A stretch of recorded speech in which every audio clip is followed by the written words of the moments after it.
पुणे शहरात गेल्या काही दिवसांपासून गुन्हेगारीच्या घटनांनी नागरिक भयभीत असतानाच आता हडपसर परिसरातून एक अत्यंत धक्कादायक आणि खळबळजनक घटना समोर आली आहे.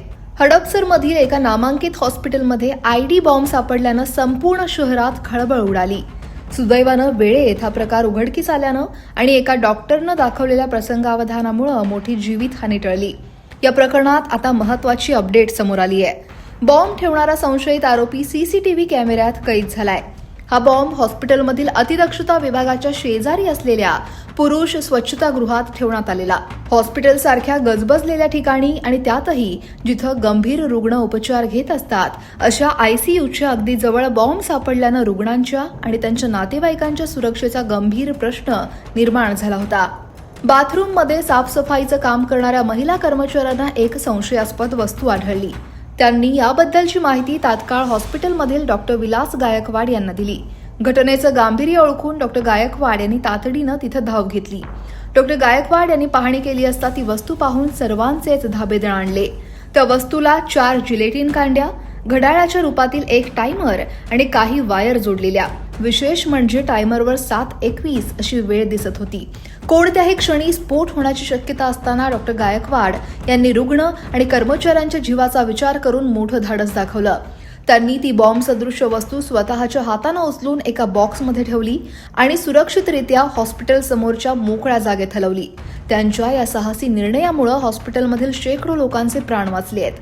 घटनेची माहिती मिळताच पुणे पोलीस आयुक्त अमितेश कुमार यांच्यासह वरिष्ठ पोलीस अधिकाऱ्यांनी घटनास्थळी धाव घेतली. पोलीस आयुक्तांनी दिलेल्या माहितीनुसार ही वस्तू लो ग्रेड आयडी प्रकारची होती. घटनेची माहिती मिळताच बॉम्ब शोधक आणि नाशक पथकाला पाचारण करण्यात आलं. पथकानंही अत्यंत कौतुकास्पद कामगिरी करत तो बॉम्ब सुरक्षितरित्या आपल्या ताब्यात घेतला. त्यानंतर रात्री 11 वाजेच्या सुमारास हडपसर जवळच्या ग्लायडिंग सेंटरच्या निर्जन स्थळी नेऊन हा बॉम्ब यशस्वीरित्या निकामी करण्यात आला. या प्रकरणाच्या तपासादरम्यान पोलिसांच्या हाती अत्यंत महत्त्वाचे धागेदोरे लागले आहेत. हॉस्पिटलमधील सीसीटीव्ही फुटेज तपासलं असता एक संशयित व्यक्ती इलेक्ट्रिक ओला गाडीवरून हॉस्पिटलमध्ये आल्याचं स्पष्ट झालं.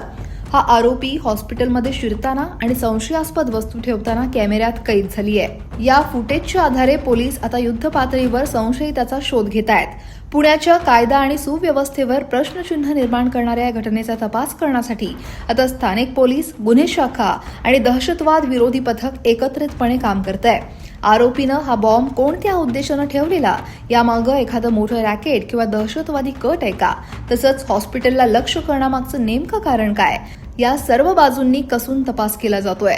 पुण्यातील या घटनेमुळे सार्वजनिक ठिकाणच्या सुरक्षेचा मुद्दा पुन्हा ऐरणीवर आलाय. त्यामुळे पोलिसांनी नागरिकांना सतर्क राहण्याचंही आवाहन केलंय. पुण्याहून शगुफ्ता शेखसह ब्युरो रिपोर्ट, लोकमत.com.